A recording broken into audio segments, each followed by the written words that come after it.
Hari Om, Hari Om, Hari Hari Hari Om. Hari Om, Hari Om, Hari Hari Hari Om. Hari Om, Hari Om, Hari Hari Om. Hari Om, Hari Om, Hari Hari Om. Hari Om, Hari Om, Hari Hari Hari Om. Hari Om, Hari Om, Hari Hari Hari Om. Hari Om, Hari Om, Hari Hari Hari Om. Hari Om, Hari Om, Hari Hari Hari Om. Hari Om, Hari Om, Hari Hari Hari Om. Hari Om, Hari Om, Hari Hari Hari Om. Hari Om, Hari Om, Hari Hari Om. Hari Om, Hari Om, Hari Hari Om. Hari Hari Om.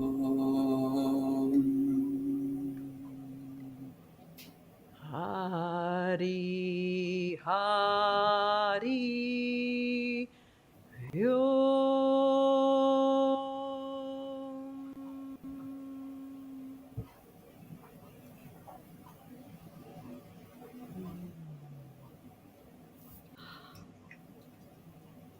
Om Shanti. Hari Om. Om Shanti, Shanti, Shanti. Welcome, Swami Ramananda. You know, that chant was the very first chant that I've ever learned when I was at the Integral Yoga teacher training. And every time that I chant that, I feel myself back home, which I'm actually back home because I'm at the Integral Yoga Center in New York City, and you are at the Integral Yoga in San Francisco. Yes. Welcome.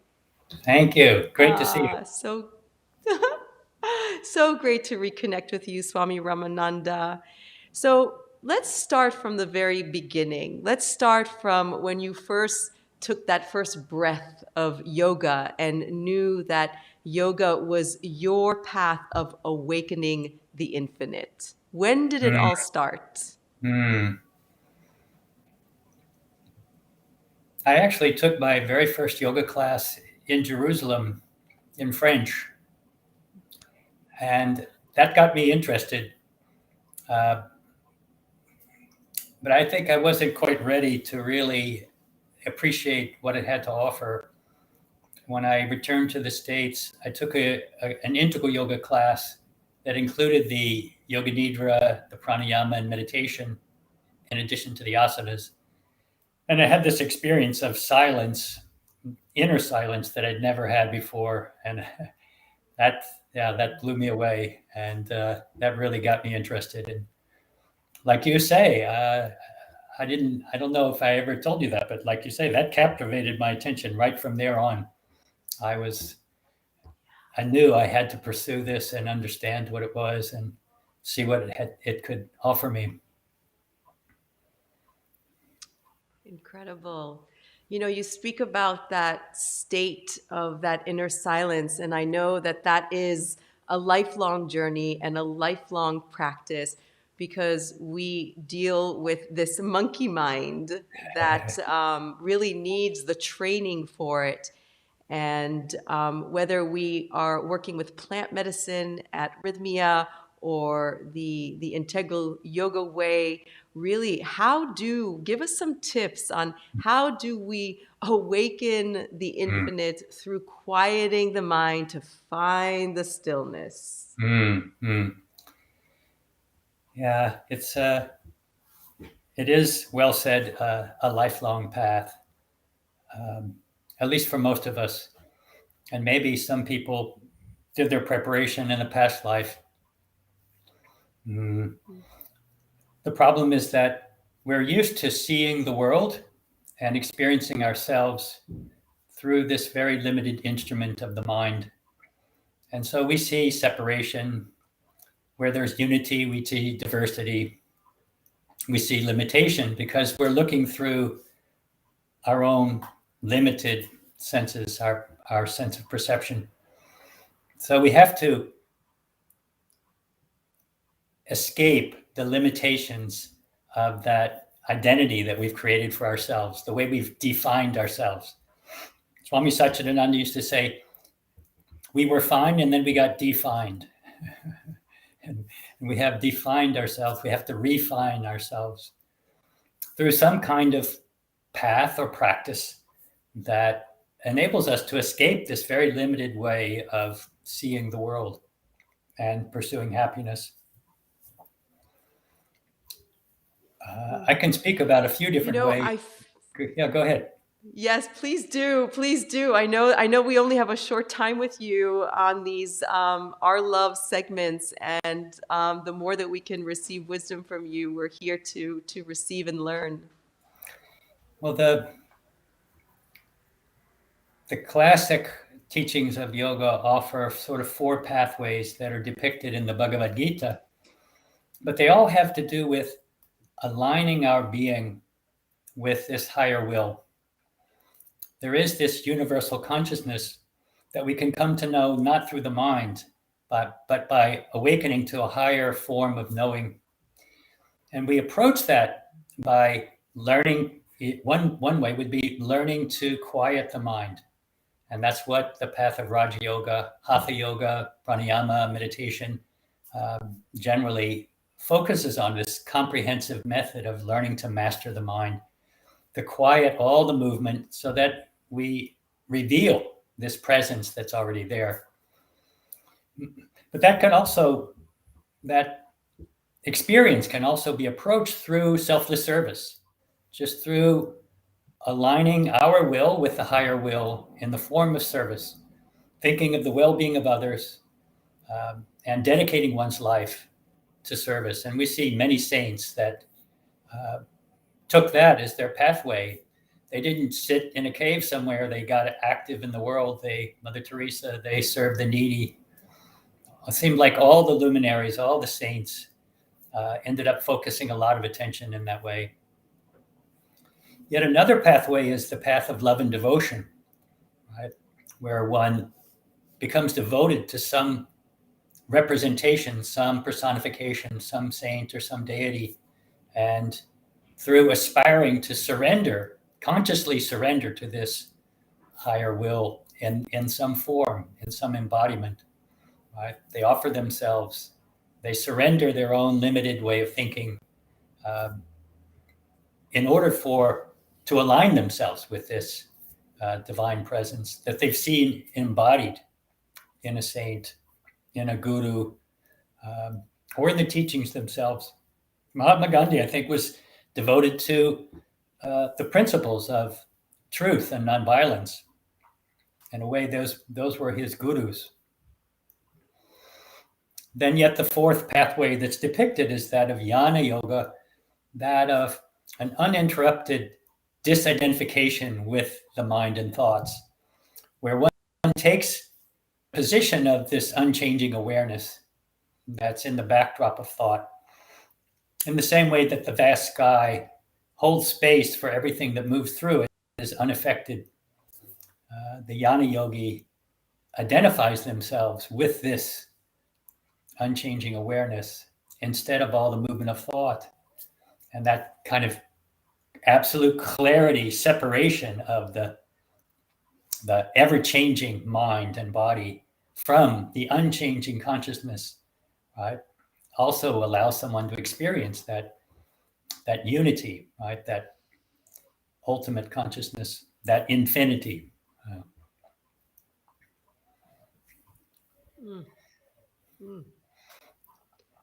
Powerful.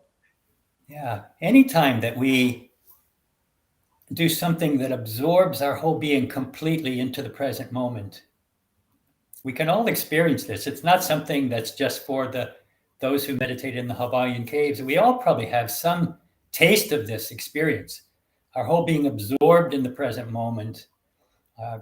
And there exists nothing but the present, instead of the fragmented movement of the mind toward the past and the future and the anxiety about what will happen and what did happen. If we can dwell in this present moment, then there is no time. And that's where we shift out of this limited identification to this higher form of knowing.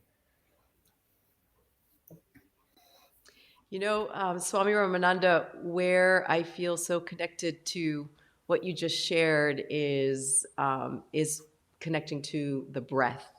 I feel that the breath is like the ABCs of being able to walk this path of awakening the infinite. So, you know, everyone can find their own modality and their own way, and yet the breath is what connects us all.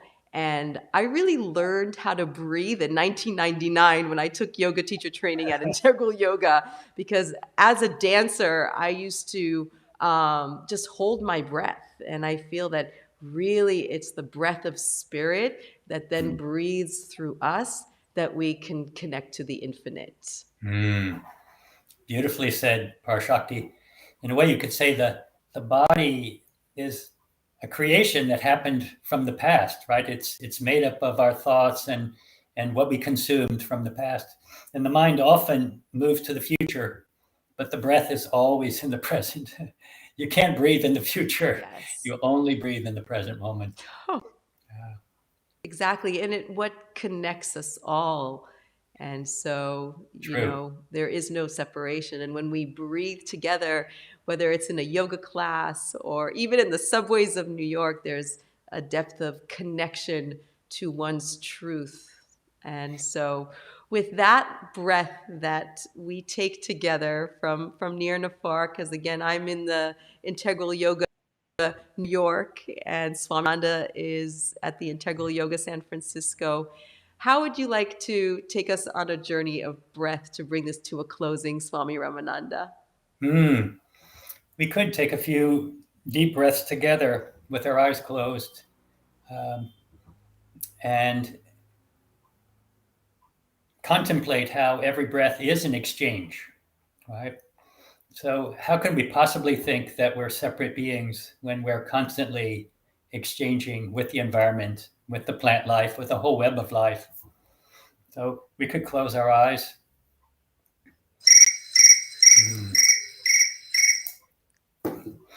We can breathe deeply together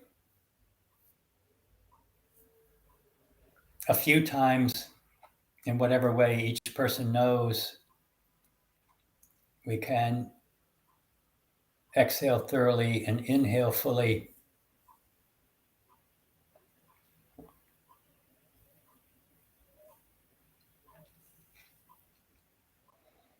And then we can let the breath settle into its own natural rhythm,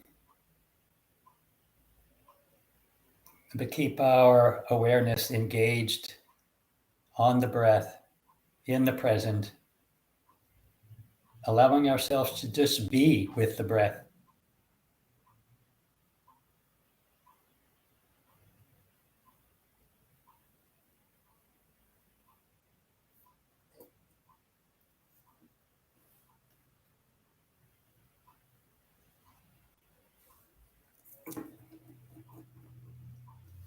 Om.